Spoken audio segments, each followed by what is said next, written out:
नाम श्री सतनाम श्री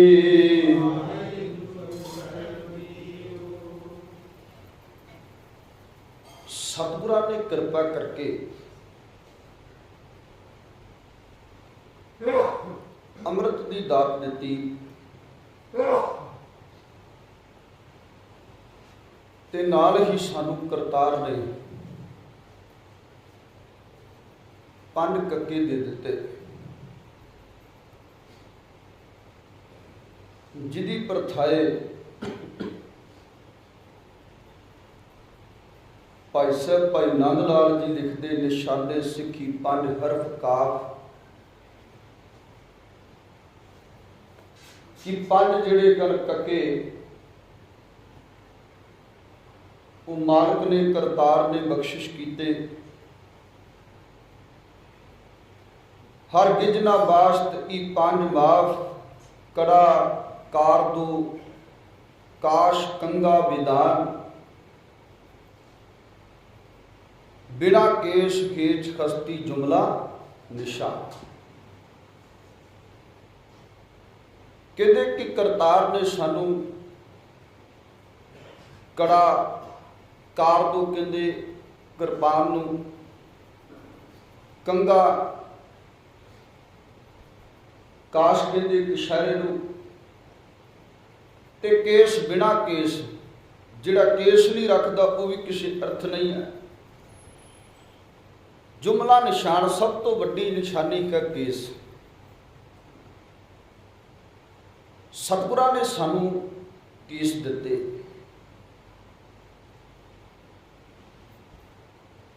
और इन्हां केसां दे अंदर पंज छट्टे भी मारे।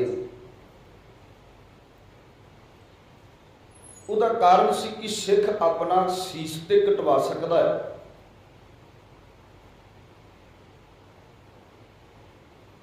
पर सिख कदी अपने केस कतल नहीं करवाएगा। केस सानू दिते करतार ने और विज्ञानिक तरीके नाल जे असीं विचारांगे क्योंकि अज दा जो युग है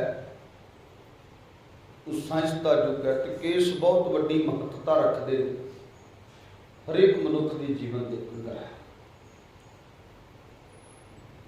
जिन्हां अज केस कटाए ने वो कहते भी साडे रहबरां ने भी केस कटाए सी पर जे आपां विचारीए ना शिव जी दीयां जिन्नियां फोटोआं वेखोगे उहदे सिर दे उपर जूड़ा है और जिन्हें भी रहबर होए हिंदूइज्म के अंदर उन्होंने केस सीगे उन्होंने केस सीगे। किसी विद्वान को सुनिया तो कहते राजा जनमेजा जिथों शुरू होया ब्राह्मणों का मुंडन राजे जनमेजे की औरत जिन्हें कपड़े पाए हवा ना कपड़ा परा हो गया वह नगेज प्रगट होया तो सभा में बैठे कोई ब्राह्मण उच्ची उच्ची हसन लग पे वह नगेज वेख के राजे जनमेजे ने हसते हुए उन्होंने ब्राह्मणों सजा दी कि ऐ करो इन्होंने सारे ब्राह्मणों के केस जिहड़े कतल कर दिते जाण मुंडन करो। ते केस कटवाने उस टाइम के अंदर बड़ी बड़ी बेइज्जती हुंदी सी। जे किसी नूं बेइज्जत करना होवे ते उहदे केस मुन दिते जांदे सी। बेइज्जत करना इस करके राजे जनमेजे ने उन्होंने मुंडन करवाया जिथों रीत पैदा हुई। पर पुरानक समय के जे रहबरां की गल करिए तो उन्होंने भी केस सी वो केसाधारी सी पर अगे आने वाले ने अपने केस कतल करवा रहे साइंस दे विज्ञानिक युग के मुताबिक तकीए ये तो विटामिन डी जिहड़ा है वो मिलता है। किसा जे केस होण ते अग दी धुप विच जिहड़ियां बहुत हानिकारक किरणां ने, उन्हां हानिकारक किरणां तो केस सानू बचाउंदे आ। जीड़ खाड़ दे मकीने दे अंदर पैंदियां जे केस कौन गिस सकदा ते जिहदे नहीं गे ओहदा सिर सड़दा है। सो खैर बात कि जदों केस मुन्ने जाते सी बहुत वड्डी बेइज्जती समझी जाती सी, बेइज्जती। पर साडे वालियां ने आप बेइज्जती करवाई। बेइज्जत होना एक तो भी किसी ने फड़ के कटना ते एक भी आप जाके कुर्सी ते बह के कटवाने ते नाले अगले नूं पैसे दे के आने ते नाले सिर चपेड़ा मरवा के आना, नाले अगला पैसे लेंदा है।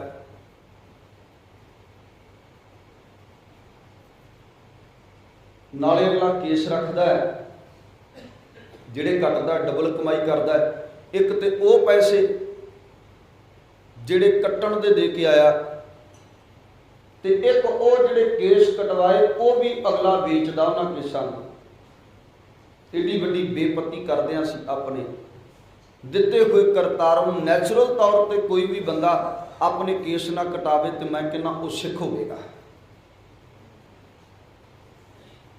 जे केस ना कटावे। कुदरत नाल खिलवाड़ असीं कहने आ, दरख्त कटना कुदरत नाल खिलवाड़ है। दरख्त कटना कुदरत नाल खिलवाड़ है। होर बड़ियां उदाहरणां दिंदे आ कि कुदरत नाल खिलवाड़, कुदरत नाल खिलवाड़, पर केस कटना भी कुदरत नाल खिलवाड़ है। क्योंकि ये भी करतार ने सानू नैचुरल तौर पर दिते आ, असीं कटदे आ। तो फिर बंदा अगली उदाहरण देंदा भी जे केस कटना गलत है तो फिर नौ क्यों कटदे आ। जिहड़ा कटाण वाला वो इदां दी उदाहरण देंदा भी जे केस कटदे आ तो फिर नौ क्यों कटदे आ। कुछ चीज़ां ऐसियां ने जिहड़ियां सानू राक्षस बनाउंदियां। जे वो ना कट्टियां जाण तो बंदा राक्षस बन जाता। जिवें कि नाखून ने, नाखून जिवें वधणगे दूजियां दा मैनूं पता नहीं, मेरे जदों वधदे आ तो मैनूं इदां महसूस हुंदा है, गुस्सा चढ़दा है। ये राक्षस बिरती दे प्रतीक ने। जिमें जिमें नौ वधदे आ बंदा उन्ना गुस्से विच आउंदा है। क्योंकि नौ ਵੱਡੇ ਵੱਡੇ ਹੁੰਦੇ ਰਾਖਸ਼ਾਂ ਦੇ ਤੇ ਜੇ ਅਸੀਂ ਰਾਖਸ਼ ਬਣਨਾ ਵਧਾਓ, ਨੌ ਵੀ ਵਧਾਓ, ਕੇਸ ਵੀ ਵਧਾਓ, ਪਰ ਇੱਧਰ ਨਹੀਂ ਆਉਣਾ। ਅਸੀਂ ਉਦਾਹਰਨ ਇਦਾਂ ਦੀ ਲਾਂਗੇ ਵੀ ਜਿਹੜਾ ਅਗਲਾ ਸੋਚੇ, ਪਰ ਨਹੀਂ। ਰਾਖਸ਼ ਬਿਰਤੀ ਦੀਆਂ ਕੁਝ ਚੀਜ਼ਾਂ ਪ੍ਰਤੀਕ ਹੋਣ ਕਰਕੇ ਇਹਨਾਂ ਨੂੰ ਕੱਟਣਾ ਪਿਆ। ਜਿਵੇਂ ਕਿ ਨਾਖੂਨ, इन्हां विच मैल भी फसदी है, गंदगी भी फसदी है, और जिहड़ा नौ वधाएगा वो वध बीमार होवेगा। तो ट्रेंड है लोगों के विच, कईयां ने चीची दे वधाए हुंदे आ, कईयां ने उंगलां दे वधाए हुंदे आ, वड्डे वड्डे नौ करके लगे फिरदे। राक्षस ही नहीं जुंदे जाते। तो फिर जो गंद उन्हां च फसिया वही रोटी च फसना है, वही असीं खाना है। इसलिए क्या जाता अपनी बॉडी की सफाई, अपने शरीर की सफाई रखनी। सतगुरां ने सब तो पहला सानू मर्यादा ये दी, कर इशनान सिमर प्रभ अपना मन तन भए रोगा। ये सब तो पहला सिख उठ ते कर इशनान, फिर सिमरन कर, तेरा मन ते तन अरोग हो जाएगा। शरीर की सफाई जरूरी है। गल कर रहा सा केस, आप जाके उन्होंने कोल बैठे तो तुसी देखो किसी भी शहर च, किसी भी नगर च बड़े बड़े एड्रैसिंग सेंटर खुले हुए एक हिसाब से, बाहर उन्होंने लिखिया होंदा भी आ कटिंग करानी है तो इन्ने पैसे, आ कटिंग करानी है तो इन्ने पैसे। भी साडे लोग भी फिर वध पैसे दे के उन्होंने लंगूरां वर्गी कटिंग कराते हैं, जिहड़े टीवी के उपर असीं देखते हैं। ਸਤਿਗੁਰਾਂ ਨੇ ਸਾਨੂੰ ਇਹ ਸਿੱਖੀ ਦਿੱਤੀ ਸੀ ਸੰਭਾਲਣ ਲਈ। ਕਦੇ ਨਾਂ ਦੇ ਸਿੱਖ ਰਹਿ ਗਏ, ਸਿਰ ਤੇ ਕੇਸ ਕੋਈ ਨਹੀਂ, ਦਾੜੀ ਕੋਈ ਨਹੀਂ, ਮੁੱਛ ਕੋਈ ਨਹੀਂ, ਤੇ ਮਗਰ ਵੱਡਾ ਸਾਰਾ ਲਿਖਾਇਆ ਹੁੰਦਾ ਫਲਾਣਾ ਸਿੰਘ। ਸਿੰਘ ਕਾਹਦਾ ਰਹਿ ਗਿਆ? ਸਿੰਘ ਤੇ ਤੇਰੇ ਹੈ ਹੀ ਨਹੀਂ, ਕੇਸ ਤੇ ਤੇਰੇ ਹੈ ਨਹੀਂ, ਸਿੰਘ ਕਾਹਦਾ?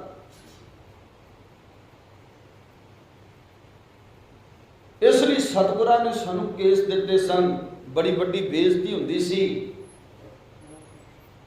ਤੇ ਔਰਤਾਂ ਨੇ ਵੀ ਉਹੀ ਕੰਮ ਕਰ ਲਿਆ। ਮਾਫ ਕਰਨਾ, ਸੱਚੀ ਗੱਲ ਹੈ ਕਿ ਮੇਰੇ ਬੱਚੇ ਦੇ ਸਕੂਲ ਦੇ ਅੰਦਰ ਨਾ ਮੈਡਮ ਦੀ ਕਟਿੰਗ ਹੈ ਇੱਕ ਦੇ, ਤੇ ਉਹਨੂੰ ਵਿਚਾਰੇ ਨੂੰ ਹੁਣ ਪਤਾ ਨਹੀਂ, ਤੇ ਉਹ ਕਹਿੰਦਾ ਇਹ ਸਰ ਹੈ, ਵੀ ਸਰ ਹੈ ਮੈਡਮ ਹੈ। ਹੁਣ ਪਤਾ ਨਹੀਂ ਨਾ ਲੱਗਦਾ ਜੈਂਡਰ ਦਾ, ਕਿਉਂਕਿ ਚੇਂਜ ਹੋ ਗਿਆ ਨਾ ਸਿਸਟਮ, ਵੀ ਔਰਤ ਕੌਣ ਤੇ ਮਰਦ ਕੌਣ।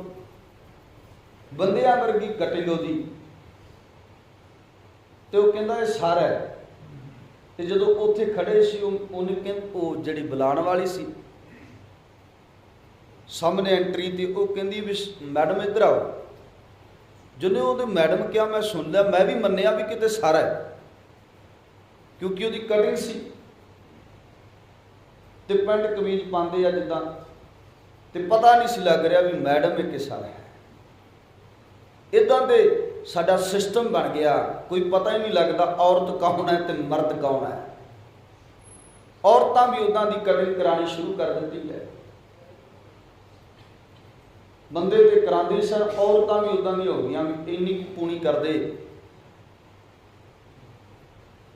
ਤੇ ਮੇਰੇ ਸਤਿਗੁਰਾਂ ਨੇ ਰੱਬੀ ਬਾਣੀ ਦੇ ਅੰਦਰ ਕਿਹਾ, ਗੁੱਤਾਂ ਕਟਵਾਉਣ ਵਾਲੀ ਉਹ ਔਰਤੋਂ। ਬੜੀ ਵੱਡੀ ਬੇਇੱਜ਼ਤੀ ਹੁੰਦੀ ਸੀ ਜਦੋਂ ਬਾਬਰ ਭਾਰਤ ਵਰਸ਼ ਦੀ ਧਰਤੀ ਤੇ ਆਇਆ ਸੀ ਨਾ, ਤੇ ਔਰਤਾਂ ਦੀਆਂ ਵੱਡੀਆਂ ਵੱਡੀਆਂ ਗੁੱਤਾਂ ਹੁੰਦੀਆਂ ਸਨ, ਗਿੱਟਿਆਂ ਤੱਕ। ਤੇ ਉਹਨੇ ਕਿਹਾ ਸੀ ਇਹਨਾਂ ਦੀਆਂ ਗੁੱਤਾਂ ਮੁੰਨ ਦਿਓ। ਇਹਨਾਂ ਤੋਂ ਵੱਡੀ ਹੋਰ ਬੇਇੱਜ਼ਤੀ, ਇਸ ਤੋਂ ਵੱਡੀ ਹੋਰ ਬੇਇੱਜ਼ਤੀ ਕੋਈ ਨਹੀਂ ਹੋ ਸਕਦੀ। ਇਹ ਸ਼ਰਮ ਦੇ ਨਾਲ ਆਪਣੇ ਆਪ ਮਰ ਜਾਣਗੀਆਂ ਹਿੰਦੁਸਤਾਨ ਦੀਆਂ ਔਰਤਾਂ।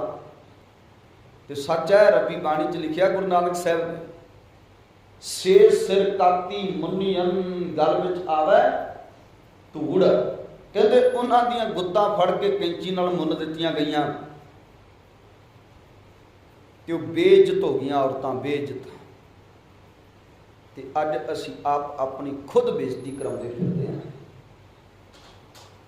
ਲੈ ਭੈਣੇ, ਮੈਂ ਇੱਦਾਂ ਦੀ ਕਟਿੰਗ ਕਰਾਈ ਹੈ, ਤੂੰ ਵੀ ਕਰਾ। ਮੈਂ ਇੱਦਾਂ ਵਾਲ ਸਟ੍ਰੇਟ ਕਰਾਏ ਨੇ, ਤੂੰ ਵੀ ਕਰਾ। ਮੈਂ ਸਲੂਨ 'ਚ ਇੰਨੇ ਪੈਸੇ ਲਾਏ, ਤੂੰ ਵੀ ਲਾ। ਅਸੀਂ ਭੇਜਦੇ ਹਾਂ ਆਪ ਆਪਣੀਆਂ ਬੱਚੀਆਂ ਨੂੰ, ਔਰਤਾਂ ਸਾਡੀਆਂ ਚਾਹੁੰਦੀਆਂ। ਸਤਿਗੁਰਾਂ ਨੇ ਸਾਨੂੰ ਕੇਸ ਬਹੁਤ ਵੱਡੀ ਦਾਤ ਦਿੱਤੀ, ਤੇ ਨਾਲ ਕਿਹਾ ਇਹਨਾਂ ਕੇਸਾਂ ਨੂੰ ਕਟਵਾਉਣਾ ਨਹੀਂ। ਕਦੀ ਆਪਣਾ ਇਤਿਹਾਸ ਚੁੱਕ ਕੇ ਪੜ੍ਹ ਲੈਂਦੇ ਤੇ ਸੱਚ ਅਸੀਂ ਕੇਸ ਕਤਲ ਨਾ ਕਰਾਂਗੇ। ਕਹਿੰਦੇ ਇੱਕ ਬੱਚਾ ਜਿੱਦ ਕਰੇ ਆਪਣੇ ਪਿਓ ਨਾਲ, ਪਿਤਾ ਜੀ ਮੈਂ ਕੇਸ ਕਤਲ ਕਰਾਉਣੇ ਆ, ਮੈਨੂੰ ਪੈਸੇ ਦਿਓ। ਤੇ ਪਿਓ ਕਹਿੰਦਾ ਇਸ ਕੰਮ ਲਈ ਮੇਰੇ ਕੋਲ ਪੈਸੇ ਨਹੀਂ। ਕਹਿੰਦਾ ਫਿਰ ਮੈਂ ਯਾਰਾਂ ਦੋਸਤਾਂ ਤੋਂ ਲੈ ਕੇ ਕਟਵਾ ਲਾਂਗਾ ਜੇ ਤੁਸੀਂ ਨਹੀਂ ਦੇਣੇ।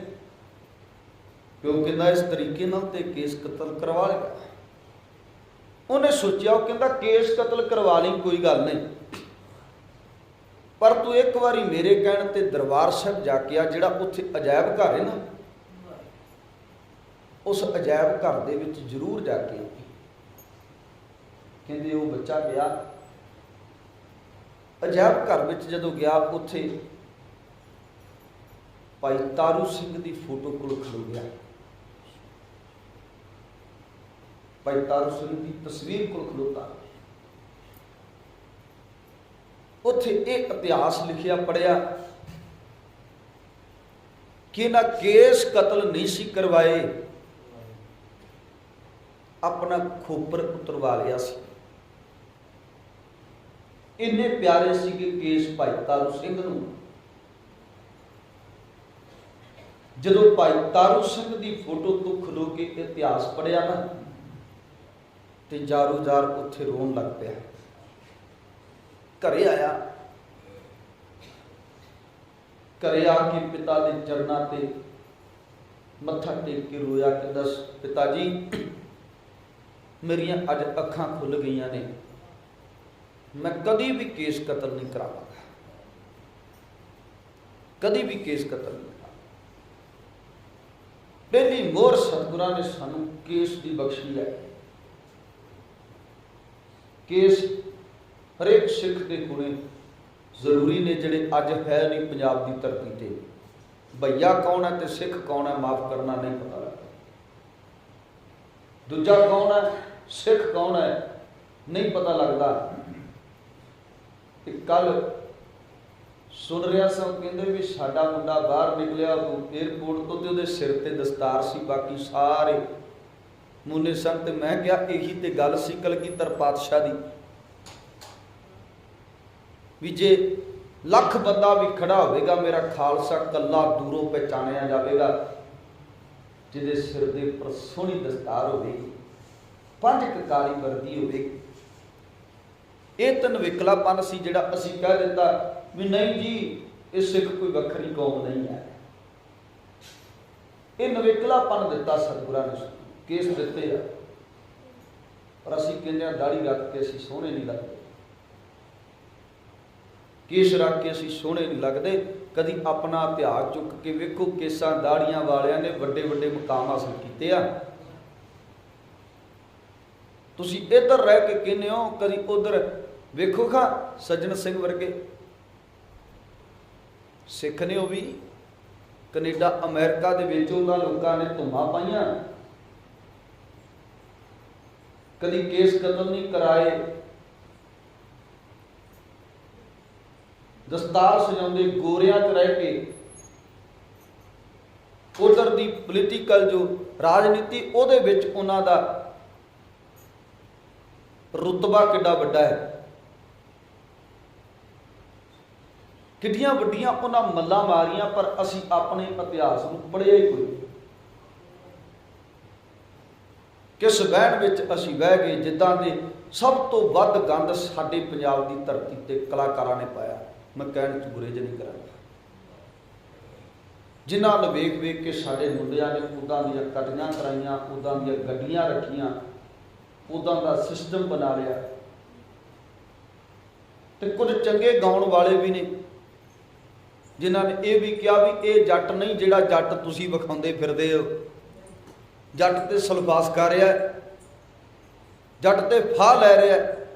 ਤੇ ਸਾਡੇ ਮੁੰਡਿਆਂ ਨੂੰ ਉੱਦਾਂ ਦੇ ਜੱਟ ਵਿਖਾ ਵਿਖਾ ਕੇ ਉੱਦਾਂ ਦੇ ਗੰਦੇ ਬਣਾ ਦਿੱਤਾ, ਮਾਫ ਕਰਨਾ, ਤੇ ਸਾਡਾ ਅਕਸ਼ ਇਹ ਬਣਾ ਦਿੱਤਾ। ਇਹ ਅਕਸ਼ ਨਹੀਂ ਸੀ, ਕਿਸੇ ਨੂੰ ਡੰਡਾ ਮਾਰਨ ਜੋਗੇ ਨਹੀਂ ਅਸੀਂ। ਤੇ ਹਰੀ ਸਿੰਘ ਨਲੂਏ ਨੇ ਸ਼ੇਰ ਦਾ ਜਬਾੜਾ ਫੜ ਕੇ ਪਾੜ ਦਿੱਤਾ ਸੀ।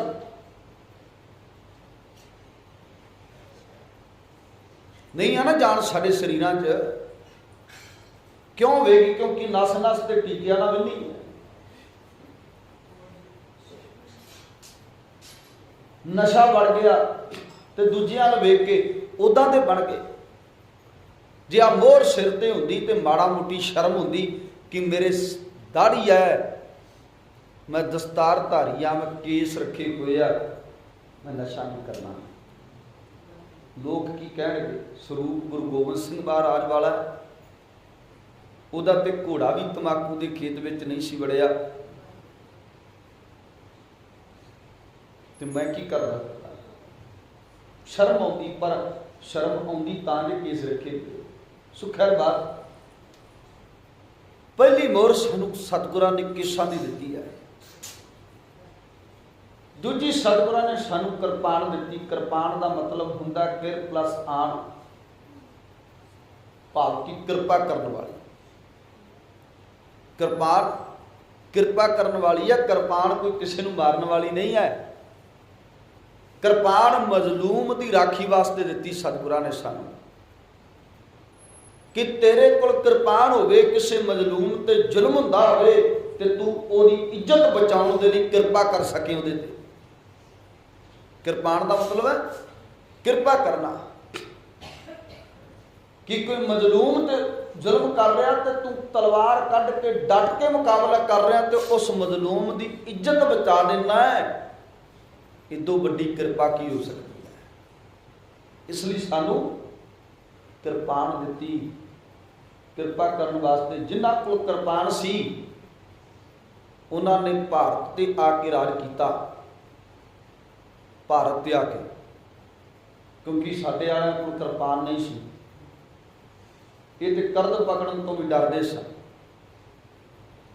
ਉਹ ਕਿਰਪਾਨਾਂ ਵਾਲਿਆਂ ਨੇ ਇੱਥੇ ਆ ਕੇ ਰਾਜ ਕੀਤਾ ਆਪਣਾ, ਤੇ ਮੂੰਹ ਨਾ ਚੁੱਕ ਸਕੇ ਉਹਨਾਂ ਦੇ ਸਾਹਮਣੇ। ਕਿਸੇ ਆਮ ਬੰਦੇ ਨੂੰ ਘੋੜਾ ਰੱਖਣ ਦੀ ਇਜਾਜ਼ਤ ਨਹੀਂ ਸੀ ਮੁਗਲਾਂ ਵੱਲੋਂ। ਘੋੜਾ ਨਹੀਂ ਸੀ ਰੱਖ ਸਕਦੇ, ਸ਼ਸਤਰ ਨਹੀਂ ਸੀ ਰੱਖ ਸਕਦੇ, ਇਜਾਜ਼ਤ ਨਹੀਂ ਸੀ।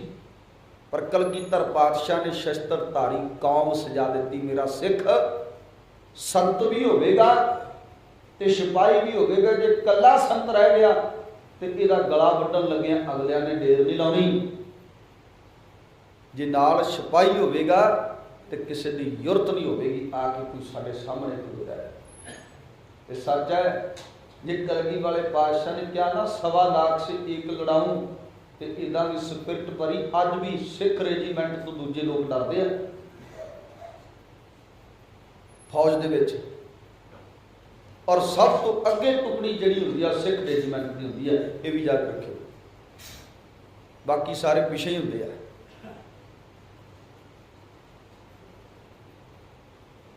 ਇਸ ਕਰਕੇ ਕਿਉਂਕਿ ਇਹ ਉਹ ਜੁਝਾਰੂ ਕੌਮ ਹੈ, ਸਤਿਗੁਰਾਂ ਨੇ ਉਹ ਅੰਸ਼ ਅੰਦਰ ਭਰ ਦਿੱਤਾ ਕਿ ਸਾਹਮਣੇ ਵਾਲਾ ਵੇਖ ਕੇ ਡਰ ਜਾਂਦਾ। ਵੇਖ, ਸਤਿਗੁਰਾਂ ਨੇ ਸਾਨੂੰ ਕਿਰਪਾਨ ਦਿੱਤੀ। ਹੁਣ ਜਿਹਦੇ ਕੋਲ ਕਿਰਪਾਨ ਹੀ ਨਹੀਂ ਹੈ ਉਹ ਕਿਸੇ ਦੀ ਇੱਜ਼ਤ ਕੀ ਬਚਾਵੇਗਾ, ਤੇ ਤਮਾਸ਼ਬੀਨ ਬਣ ਕੇ ਤਮਾਸ਼ਾ ਵੇਖੇਗਾ। ਪਰ ਜਿਹਦੇ ਕੋਲ ਕਿਰਪਾਨ ਕੱਢ ਕੇ ਆਏਗਾ, ਇੱਧਰ ਆਵੇ, ਮਜ਼ਲੂਮ ਤੇ ਹੱਥ ਚੁੱਕਦਾ, ਨਿਹੱਥੇ ਤੇ ਵਾਰ ਕਰਦਾ। ਜਿਹਦੇ ਕੋਲ ਕਿਰਪਾਨ ਹੋਵੇਗੀ ਖਲੋਵੇਗਾ। ਔਰ ਕਿਰਪਾਨ ਰੱਖ ਕੇ ਵੀ ਜੇ ਨਹੀਂ ਖਲੋਂਦਾ ਤੇ ਫਿਰ ਉਹਦੇ ਲਈ ਇਹ ਵੀ ਕਿਹਾ ਵੀ ਜਿਨ੍ਹਾਂ ਕੋਲ ਸ਼ਸਤਰ ਨੇ ਤੇ ਸ਼ਸਤਰ ਪਾ ਕੇ ਵੀ ਕਿਸੇ ਦੀ ਰਾਖੀ ਨਹੀਂ ਕਰ ਸਕਦੇ ਤੇ ਲਾਹਨਤ ਹੈ ਤੁਹਾਡੇ ਤੇ, ਲਾਹਨਤ ਹੈ। ਫਿਰ ਕੋਈ ਫਾਇਦਾ ਨਹੀਂ, ਕਿਉਂਕਿ ਇਹ ਦਿੱਤੀ ਹੀ ਕਿਰਪਾ ਕਰਨ ਵਾਸਤੇ ਆ। ਕਿਸੇ ਮਜ਼ਲੂਮ ਦੀ ਰਾਖੀ ਕਰਨਾ ਭਾਵ ਕੀ ਕਿਰਪਾ ਕਰਨਾ, ਉਹਦੀ ਇੱਜ਼ਤ ਬਚਾ ਦੇਣੀ, ਉਹਦੀ ਜਾਨ ਬਚਾ ਦੇਣੀ, ਕਿਰਪਾ ਹੀ ਤੇ ਹੈ। ਇਸ ਲਈ ਸਾਨੂੰ ਦੂਜਾ ਕਕਾਰ ਦਿੱਤਾ ਕਿਰਪਾਨ। ਕਿਰ ਪਲਸ ਆਨ ਭਾਵ ਕੀ ਕਿਰਪਾ ਕਰਨੀ, ਕਿਰਪਾ ਕਰਨ ਵਾਲੀ ਆ ਕਿਰਪਾਨ ਸਤਿਗੁਰਾਂ ਨੇ ਦਿੱਤੀ ਸਾਨੂੰ। ਤੇ ਹੁਣ ਜਿਹਨੇ ਪਾਈ ਹੀ 2 ਇੰਚ ਦੀ ਆ ਉਹ ਕਿਸੇ ਤੇ ਕਿਰਪਾ ਕੀ ਕਰੇਗਾ। ਜਿਹਨੇ ਪਾਈ ਹੀ ਡੋਰੀ ਵਾਲੀ ਉਹ ਕਿਸੇ ਤੇ ਕਿਰਪਾਨ ਕੀ ਚਲਾਵੇਗਾ। ਆ ਮਰਿਆਦਾ 'ਚ ਨਹੀਂ, ਜੇ ਰਹਿਤ ਮਰਿਆਦਾ ਪੜ੍ਹਦੇ ਹੋ ਡੋਰੀ ਵਾਲੀਆਂ ਕਿਰਪਾਨਾਂ ਜਿਹੜੀਆਂ ਅਸੀਂ ਪਾਈ ਫਿਰਦੇ ਆ ਨਾ, ਇਹ ਮਰਿਆਦਾ 'ਚ ਨਹੀਂ। ਸਾਨੂੰ ਮਿਆਨ ਵਾਲੀ ਤਲਵਾਰ ਰੱਖਣ ਦੀ ਗੱਲ ਕੀਤੀ ਹੈ, ਡੋਰੀ ਵਾਲੀ ਨਹੀਂ। ਰਹਿਤ ਮਰਿਆਦਾ 'ਚ ਨਹੀਂ ਹੈ ਕਿ ਇਹ ਕਿਰਪਾਨ ਪਾਉਣ ਦੀ, ਇਹ ਜਨੇਊ ਹੈ। ਕਿਰਪਾਨ ਪਾਓ ਜੋ ਸਤਿਗੁਰਾਂ ਨੇ ਸਾਨੂੰ ਕਿਰਪਾਨ ਦਿੱਤੀ ਹੈ। ਠੀਕ ਹੈ, ਕੋਈ ਜੌਬ ਕਰਦਾ ਉਹ ਛੋਟੀ ਪਾ ਲਏ, ਜ਼ਰੂਰੀ ਨਹੀਂ ਹੈ। ਕੋਈ ਜੌਬ ਵੀ ਕਰਦਾ ਹੈ ਤੇ ਉਸ ਹਿਸਾਬ ਨਾਲ ਅਗਲੇ ਨੂੰ ਪੈਂਟ ਕਮੀਜ਼ ਪਾਉਣੀ ਪੈਂਦੀ ਹੈ। ਪਰ ਕਿਰਪਾਨ ਸ਼ਸਤਰ ਹੋਣਾ ਸਾਡੇ ਕੋਲ ਜ਼ਰੂਰੀ ਲਾਜ਼ਮੀ ਹੈ।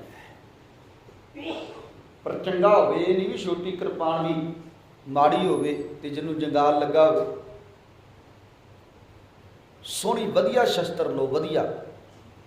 ਬਾਕੀ ਸਾਰਾ ਕੁਝ ਵਧੀਆ ਲੈਂਦੇ ਨਾ, ਕੱਪੜੇ ਬ੍ਰਾਂਡਡ, ਗੱਡੀ ਵਧੀਆ, ਘਰ ਦਾ ਕੋਈ ਸਮਾਨ ਲੈਣਾ ਹੋਵੇ ਬ੍ਰਾਂਡਡ ਲਵਾਂਗੇ। ਤੇ ਕਿਰਪਾਨ ਭਾਵੇਂ ਛੋਟੀ ਲੈ ਲਓ ਪਰ ਵਧੀਆ ਤੇ ਲਓ ਨਾ, ਜਿਹੜੀ ਕਿਤੇ ਕੰਮ ਆ ਸਕੇ। ਇੱਦਾਂ ਦੇ ਲਓ ਕਿ ਛੋਟੀ ਵੀ ਆਪਣਾ ਵੱਡਾ ਕਾਰਜ ਕਰ ਦੇ।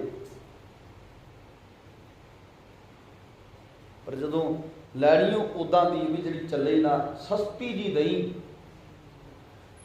सच है, मैं कहना नहीं चाहिए सानू फ्री करने ककार। कद लिए करिए फ्री? जिहड़ा बंदा ककार खरीद के नहीं पा सकता, ठीक है, कोई वाधा गरीब है जिहड़ा रोटी भी नहीं घर की चलती, वो तो ले ले फ्री। पर साडे जिन्हां कोल लखां रुपया अकाउंट बैलेंस है, वो भी अगला कहता मैनू ककार फ्री चाहिए आ। कदर नहीं ना, ककार फ्री होने चाहिए आ। ककार सानू फ्री मिल जान, बाकी सारा कुछ फ्री लेने असीं। सगों कहो असीं वधिया शस्त्र लैना, चंगे पैसे ला के लवांगे। जिवें असीं अपने लिए होर कुछ लैने आ ना चंगे पैसे ला के, उवें शस्त्र भी वधिया पैसे लैके ला के लिया करो। भी पाया तो जचे ना बंदे दे। शिंगार है साडा सिੱਖੀ ਦਾ शिंगार। जिवें औरत शिंगार करती है ना, भी लिपस्टिक ब्रांडेड होवे, मेकअप ब्रांडेड होवे, इदां सिੱਖ ਦਾ आ शिंगार है। किरपान वधिया होवे। इसलिए सतगुरां ने सानू किरपान दी है। अगला कंघा। कंघा केस साफ रखने दे लकड़ का कंघा। कईयां ने अजकल प्लास्टिक दे रखे हुए सिरां 'च, ते सिरां तो भी ला ले। कईयां ने किरपानां नाल ही बन्ने आ। भी जिहड़ी चीज़ सिर 'च रखण वाली है, वो किरपान नाल बन्नण वाली थोड़ा। तो कईयां ने होर हद पहुँचा दी। वो कहते भी सानू किरपान भी पाण की कोई लोड़ नहीं, कंघा रखने की भी कोई लोड़ नहीं। वो एक डोरी जी वाली मिलती है, वो ही खंडा जिहा हुंदा, विच छोटी जी एक निੱघी जी किरपान हुंदी है, तो एक छोटा जिहा विच कंघा हुंदा है। वही गल च पा लिया बीबियां ने भी अंमृत छकिया सी, दूजी नहीं साडे तो पैंदी, ते असीं ते आही पाली है जिहदे विच कंघा भी है, किरपान भी है, ठंडा भी है।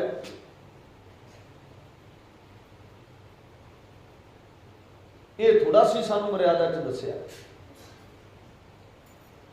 कंघा सिर च रखण लई है, जिहड़ा कंघा किरपाना ना बन्नण लई नहीं, क्योंकि साडे केसां दी सफाई दी है। ते तकरीबन मैं जदों दी किरपा हुई आ, उदों दा कदी भी प्लास्टिक वाले कंघे नाल मैं अपना सिर नहीं वाया। ते कईयां ने साडे सिखां ने भी घर कंघे होर रखे आ, ते आ जिहड़ा बापू सिर च रखिया कद नहीं रखिया, ये वाहण नहीं दिता सी। ते साइंटिफिक तरीके नाल जदों इनू वाचोगे, इहदे नाल रगड़ पैदा होंदी लक्कड़ दे कंघे नाल। पहले समयां 'च लक्कड़ दे कंघे हुंदे सी, प्लास्टिक दे नहीं सन हुंदे, और रगड़ पैदा होंदी है जिहदे नाल साडे ये जिहड़े आ माड़े सल मरदे आ ते चंगे बनदे आ। और केसां दी सफाई करन दे लई सी कंघा। एक कंघा सिर च रख लिया ते वाल दूजे नाल वाले, फिर इहदा रखण दा की फायदा है? हाँ रखो तुसीं, घर भी वड्डे कंघे लक्कड़ दे मिल जांदे आ, वड्डे अजकल वड्डे कंघे लक्कड़ दे मिल जांदे, वो रखो घर, उहदे नाल वाया करो। जिहदी आदत बन गई प्लास्टिक वाले नाल वाहण दी, वो कित्थे वाहुंदा है? इस करके कह रहा भी जो सानू दिता गया असीं उस मुताबक नहीं आ। जो ककार भी सानू दिते ना, उन्हां ककारां दी जे अज गल कर रही, जो मैं कर रहा तो सच होवेगा, इहदे चों 90% लोग इदां करदे होणगे। कंघा दिता सी केसां दी सफाई लई, ना कि सानू प्लास्टिक दा कंघा दिता, लक्कड़ दा दिता है, उहदा भी कारण है। फिर सतगुरां ने अगला ककार दिता कड़ा। कड़ा वहमां भरमां दा सूचक है। तो दूजी गल ये पढ़न च मैनूं मिली कि जदों कोई वार करदा सी ते ये कड़े नाल रोक लिया जांदा सी, इसलिए भी कड़ा साडे काम आउंदा है।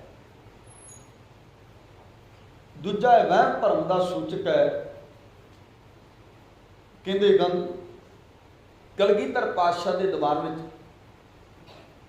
एक पंडित आ गया ब्राह्मण, ते कहंदा सतगुरां नूं भी तुहाडे सिर दे उपर ना भार है, ਤੇ ਕਲਗੀ ਵਾਲੇ ਪਾਤਸ਼ਾਹ ਸਿੱਖਾਂ ਦੀ ਪਰਖ ਕਰਨਾ ਚਾਹੁੰਦੇ ਸਨ। ਸਾਹਿਬ ਕਹਿੰਦੇ ਵੀ, ਉਹ ਕਹਿੰਦਾ ਵੀ ਤੁਹਾਡੇ ਤੇ ਨਾ ਸ਼ਨੀ ਭਾਰੀ ਹੈ। ਸ਼ਨੀ ਜਿਵੇਂ ਆਪਣੇ ਲੋਕਾਂ ਨੂੰ ਕਹਿੰਦੇ ਆ ਤੇ ਮੂੰਹ ਵੇਖ ਕੇ ਕੌਲੀ 'ਚ ਤੇਲ ਪਾਉਂਦੇ ਸ਼ਨੀਵਾਰ ਵਾਲੇ ਵੀ ਉਹਨੇ ਤੁਹਾਡਾ ਸ਼ਨੀ ਥੋੜਾ ਲੈ ਜਾਣਾ। ਹੁਣ ਕਲਗੀਧਰ ਪਾਤਸ਼ਾਹ ਨੂੰ ਕਿਹਾ, ਸਾਹਿਬ ਕਹਿੰਦੇ ਅੱਛਾ ਫਿਰ ਇਹਦਾ ਉਪਾਅ, ਕਿਉਂਕਿ ਸਤਿਗੁਰੂ ਸਭ ਜਾਣਦੇ ਸੀ ਵੀ ਇਹ ਹੁਣ ਉਪਾਅ ਦੱਸੇਗਾ। ਇਹਦਾ ਉਪਾਅ ਤੇ ਪੰਡਤ ਕਹਿੰਦਾ ਜੀ ਇੰਨੀ ਦਾਲ, ਇੰਨਾ ਤੇਲ ਤੇ ਇੰਨਾ ਲੋਹਾ ਮੈਨੂੰ ਦਵੋ, ਫਿਰ ਕੀ ਹੋਵੇਗਾ? ਮੈਂ ਪਾਠ ਕਰਾਂਗਾ ਸ਼ਸਤਰਾਂ ਦੇ ਅਧੀਨ, ਮੈਂ ਪਾਠ ਕਰਾਂਗਾ ਸ਼ਾਸਤਰ ਦੇ ਮੁਤਾਬਕ ਤੇ ਤੁਹਾਡਾ ਸ਼ਨੀ ਟਲ ਜਾਏਗਾ। ਸਾਹਿਬਾਂ ਨੇ ਸਭ ਕੁਝ ਦੇ ਦਿੱਤਾ। ਅਨੰਦਪੁਰ ਸਾਹਿਬ ਦੀ ਧਰਤੀ ਤੋਂ ਜਦੋਂ ਖੱਚਰਾਂ ਲੈ ਕੇ ਦਾਲ ਭਰੀ ਹੋਈ ਹੈ, ਤੇਲ, ਲੋਹਾ ਬਾਹਰ ਨਿਕਲਿਆ ਤੇ ਸਿੱਖਾਂ ਨੇ ਘੇਰ ਲਿਆ। ਸਿੱਖ ਕਹਿੰਦੇ ਕਿੱਧਰ? ਕਹਿੰਦਾ ਵੀ ਸ਼ਨੀ ਭਾਰੀ ਕਲਗੀਧਰ ਪਾਤਸ਼ਾਹ ਦਾ ਉਹ ਲੜ ਹੈ। ਸਿੱਖ ਕਹਿੰਦੇ ਜਿਹੜਾ ਅਨੇਕਾਂ ਦੇ ਸ਼ਨੀ ਲਾਉਂਦਾ ਹੈ ਉਹ ਤੈਨੂੰ ਐਵੇਂ ਥੋੜਾ ਦੇਰ ਲੱਗਾ ਤੇ ਸਾਡੀ ਪਰਖ ਕਰਦਾ। ਹੁਣ ਤੂੰ ਬੰਦਾ ਬਣ ਕੇ ਤੇ ਸਾਰਾ ਕੁਝ ਸਾਨੂੰ ਦੇਏਗਾ ਤੇ ਤੇਰਾ ਅਸੀਂ ਸ਼ਨੀ ਲਾਈਏ? ਤੂੰ ਸਾਰਾ ਕੁਝ ਸਾਨੂੰ ਦੇਏਗਾ ਤੇ ਤੇਰਾ ਸ਼ਨੀ ਅਸੀਂ ਲਾਈਏ? ਫਿਰ ਉਹ ਵਿਚਾਰਾ ਕੱਥ ਜੋੜ ਕੇ ਉੱਥੋਂ ਵਾਪਸ ਪਰਤ ਗਿਆ। ਸਿੱਖਾਂ ਨੇ ਉਸ ਤੇਲ ਦੇ ਨਾਲ ਦਾਲ ਦੇ ਬਣਾਏ ਵੜੇ ਬਣਾਏ ਤੇ ਜਿਹੜਾ ਉਹ ਲੋਹਾ ਸੀ ਉਹਦੇ ਸਿੱਖਾਂ ਨੇ ਬਣਾਏ ਕੜੇ।